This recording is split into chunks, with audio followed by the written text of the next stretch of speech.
दोस्तों सब्सक्राइब करें, bell icon दबाएं और पाएं वीडियो सबसे पहले। स्वाभिमान अभियान ये कर रहा है कि जो शिक्षा व्यवस्था हमारी इस समय है वो अंग्रेजों की है। मैकॉले नाम का एक अंग्रेज आया, उसने शिक्षा का पाठ्यक्रम बनाया, उसके आधार पर स्कूल चलते हैं सारे के सारे। हम उस पाठ्यक्रम को बदलना चाहते, नया पाठ्यक्रम लाना चाहते। उसके लिए एक स्वदेशी शिक्षा का मॉडल हम बना रहे हैं और उसमें गुरुकुलों की व्यवस्था शुरू करने फिर से जा रहे हैं। पहले जो गुरुकुल हमारे यहाँ होते थे उनकी विशेषता सबसे बड़ी ये थी कि वो निशुल्क होते थे, माने शिक्षा सभी के लिए उपलब्ध होती थी, वो गरीब हो या अमीर हो। आपको मालूम है श्री कृष्ण और सुदामा एक ही जगह पढ़ते थे। सुदामा के पास तो पैसे ही नहीं थे, कृष्ण तो करोड़पति थे, करोड़पति का बेटा या रोडपति का, सब एक साथ पढ़ते थे क्योंकि फीस नहीं लगती थी। तो शिक्षा तो निःशुल्क ही होनी चाहिए। दूसरा, उस शिक्षा में जो ज्ञान होता था वो ऐसा होता था तो जीवन के काम का। अभी जो शिक्षा है इसमें ज्ञान ऐसा है जो जिंदगी में कभी काम नहीं आता। जैसे मैं खुद मेरे से प्रश्न करता हूं, मैंने गणित पढ़ा, मॉडर्न अलजेब्रा पढ़ा, उसमें x + y होल स्क्वायर पढ़ा, x - y होल स्क्वायर पढ़ा, x + y होल क्यूब पढ़ा, x - y होल क्यूब पढ़ा, खूब रटा, इम्तहानों में लिखा, नंबर भी लाया, लेकिन वो आज तक मेरी जिंदगी में काम नहीं आया। एक भी दिन काम नहीं आया x + y होल स्क्वायर। जब काम नहीं आया तो क्यों पढ़ा मैंने? मेरे टीचर कहते हैं काम उनको भी नहीं आया लेकिन उन्होंने मुझे पढ़ाया क्योंकि उनको किसी ने पढ़ाया। तो ये भेड़िया दसान क्यों चलाना? तो जो ज्ञान काम नहीं आता उसको पूरा हटा देना ही अच्छा है, वो बोझा है। और जो हमें याद नहीं रहता वो भी हटा देना अच्छा है। हमें बहुत सारी चीजें याद नहीं है हमारी पढ़ाई की, क्योंकि वो काम की नहीं है इसलिए याद नहीं है।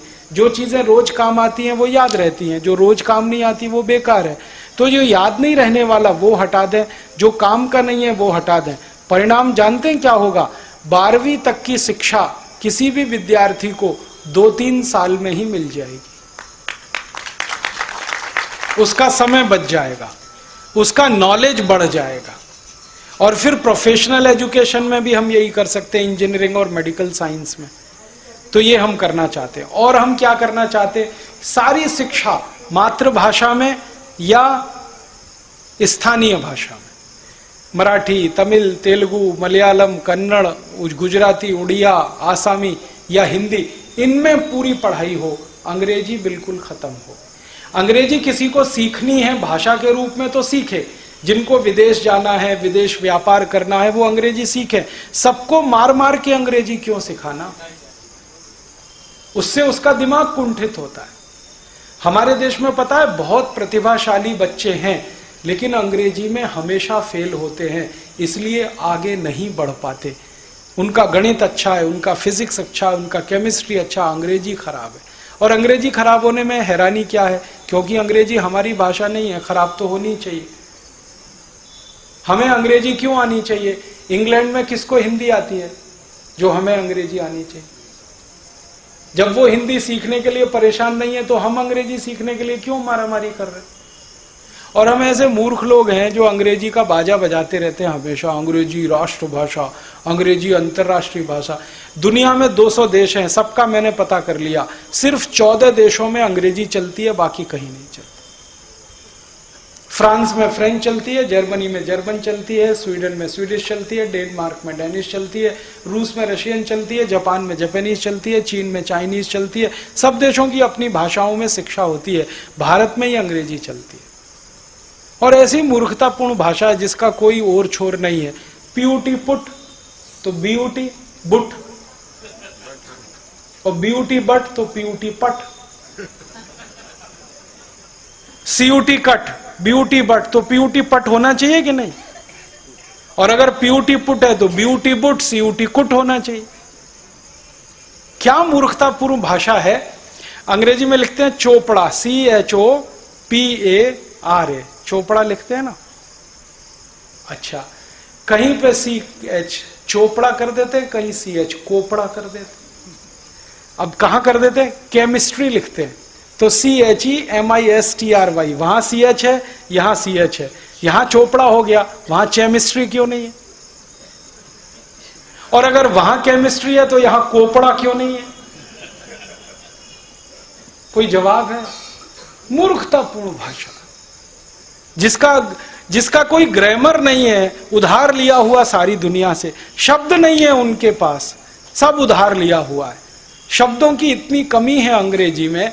एक शब्द है अंकल, ले दे के, चाचा हो, मामा हो, मौसा हो, फूफा हो, ताऊ हो, सब अंकल।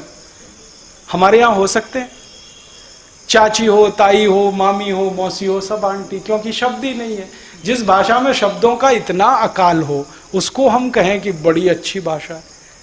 हमारे पास हर बात के लिए एक खास शब्द है, उनके पास है ही नहीं। और अंग्रेजी के मूल शब्द तो बहुत कम है। लैटिन से उधार ले लिए, फ्रेंच से उधार ले लिए, जर्मन से ले लिए, फिर रशियन से ले लिए, फिर इनसे ले लिए, खिचड़ी बना लिया उन्होंने अपनी। हम उसको वाह वाह करते रहते, इसमें मत फंसिए। और अंग्रेजी के कुछ शब्द तो इतने खराब हैं जिनको हम जानते नहीं, बोलते रहते हैं फालतू में। हमारे देश में अधकचरे लोग बहुत हैं। अधकचरे लोग पता है कैसे? पिताजी हैं रामदयाल, माताजी हैं गायत्री देवी, बेटा है टिंकू। अब रामदयाल और गायत्री देवी का टिंकू कहां से आया? अब उनसे मैं पूछता हूं, भैया आपने इसका नाम टिंकू क्यों रखा? कुछ मालूम नहीं। फिर उनको दिखाता हूं कि देखो, टिंकू का अर्थ होता है आवारा लड़का। अंग्रेजी में टिंकू उसको कहते हैं जो आवारा हो, बाप की ना सुने, माँ की ना सुने। आप अपने अच्छे खासे बच्चे को टिंकू टिंकू बोल बोल के आवारा करना चाहते हैं।